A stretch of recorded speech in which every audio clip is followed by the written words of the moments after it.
Okay, so before there were SANE programs, right, these victims waited for hours. Even now, sometimes some of the emergency rooms who do not have these programs, the victims wait for hours and they wait in the emergency room waiting area, not always in a closed room, right, that we see now.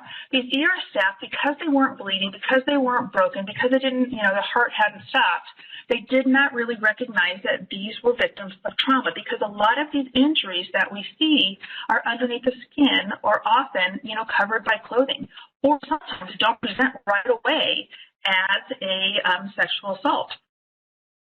We didn't have this training. We didn't have the specialized training, that would educate us about these issues and about these types of things that we need to take a look at in a specialized patient population, right?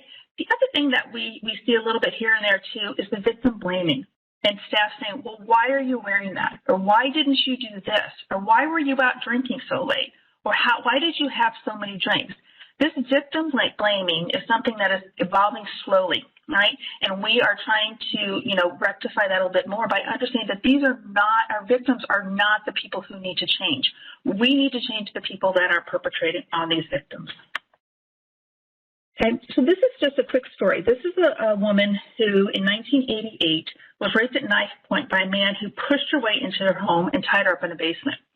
So after the rape, she did talk with law enforcement, and she went and had a sexual assault done. And this is what she reported this resident came, and this is very common. A resident came in, and I had this rape kit. Started opening the envelopes and the vials. He was fumbling around. He was very, very nervous. He did a pelvic exam and kept apologizing. I'm sorry I have to do this. I'm sorry. I'm sorry. I remember feeling I had to comfort him and make him feel okay. This guy was supposed to be examining me and helping me. He didn't even know what he was doing.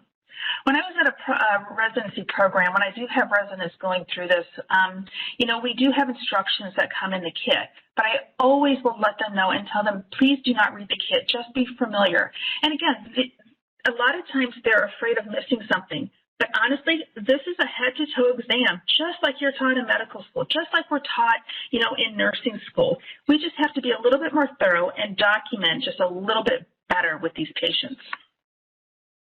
Okay. So again, how do you get to be a SANE? All right, it's a registered nurse who has complete specialized education and clinical preparation in medical forensic care of the patient who has experienced sexual assault or abuse. So basically, sexual assault, we not only do sexual assault, and I think there's a term that we're going to change to forensic healthcare providers.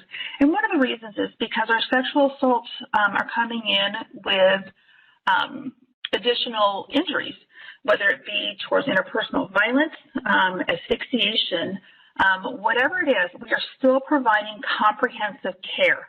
So we're taking care of the patient as a whole when we see patients. So we're going a little bit towards from SANE to forensic nursing.